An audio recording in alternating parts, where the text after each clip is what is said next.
ഉണ്ണി മുകുന്ദന്റെ Marco എന്ന ചിത്രവും Antony's Varghese പപ്പ നായകനാകുന്ന കാട്ടാളൻ എന്ന പുതിയ ചിത്രവും തമ്മിൽ അതിശയിപ്പിക്കുന്ന ചില കണക്കുകൾ ഉണ്ടെന്ന ചർച്ചകളാണ് ഇപ്പോൾ സോഷ്യൽ മീഡിയയിൽ സജീവമാകുന്നത്.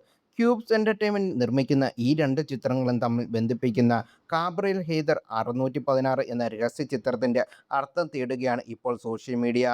മാർക്കോ എന്ന ചിത്രം പൂർണ്ണമായും സ്റ്റൈലിഷായ സ്വർണ്ണക്കടത്ത് മാഫിയയുടെ കഥ പറഞ്ഞതെങ്കിൽ, കാട്ടാളൻ വനമേഖല കേന്ദ്രീകരിച്ച് നടക്കുന്ന ആനക്കൊമ്പ് വേട്ടകളുടെയും കള്ളക്കടത്തുകാരുടെയും കഥയാണ് പറയുന്നത്. സിദ്ദിഖിന്റെ കഥാപാത്രമാണ് ഇരു ചിത്രങ്ങളും തമ്മിൽ കണക്ട് ചെയ്യുന്ന പ്രധാന ഘടകം. മാർക്കോയിലെ പ്രധാന കഥാപാത്രമായ ജോർജ് പീറ്റർ കാട്ടാനൻ എന്ന ചിത്രത്തിലും കൊണ്ടുവരുന്നുണ്ട്. ഈ ഒരൊറ്റ കഥാപാത്രത്തിലുള്ള രണ്ട് വ്യത്യസ്ത മാഫിയ ലോകത്തെ അണിയറപ്പുറത്താൽ പരസ്പരം ബന്ധിപ്പിക്കുകയാണ്. ഒരു നിശ്ചിത ഡയറക്ടറുടെ കീഴിലല്ലാതെ ക്യൂബ്സ് എന്റർടൈൻമെന്റ് എന്ന ഒറ്റ ബാനറിന് കീഴിലാണ് ഈ യൂണിവേഴ്സ് ബിൽഡ് ചെയ്യുന്നത് എന്നാണ് ഫാൻ തിയറികൾ. സ്വർണ്ണക്കടത്ത്, ആനക്കൊമ്പ്, കടത്തി തുടങ്ങിയ വിവിധ മേഖലയിലെ എല്ലാ കള്ളക്കടത്ത് സംഘടനയും മുകളിൽ ഇരുന്ന് നിയന്ത്രിക്കുന്ന ഒരു ഉന്നത മാഫിയ സംഘത്തിന്റെ പേരായിരിക്കാം കാബ്രൽ ഹെയ്ദർ 616.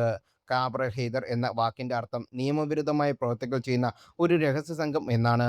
അങ്ങനെ വരുമ്പോൾ ഇരു ചിത്രങ്ങളിലും നിയമവിരുദ്ധമായ പ്രവർത്തികൾ ചെയ്യുന്നതാണ് കഥയെന്ന് പശ്ചാത്തലം. മാർക്കോ സിനിമയുടെ എൻ ക്രെഡിറ്റിൽ ഒരു കാറിലിരിക്കുന്ന അജ്ഞാതനായ വ്യക്തിയുടെ കൈയും ആ കാറിന്റെ ഗ്ലാസിൽ ഇലുമിനാറ്റി മോഡലുള്ള ട്രയാങ്കിൾ ലോഗോയും നമ്മൾ കണ്ടിരുന്നു. ഇതേ ലോഗോ തന്നെയാണ് കാട്ടാളൻ സിനിമയുടെ പുതിയ പ്രൊമോഷൻ പോസ്റ്ററിൽ പ്രത്യക്ഷപ്പെട്ടിരിക്കുന്നത്.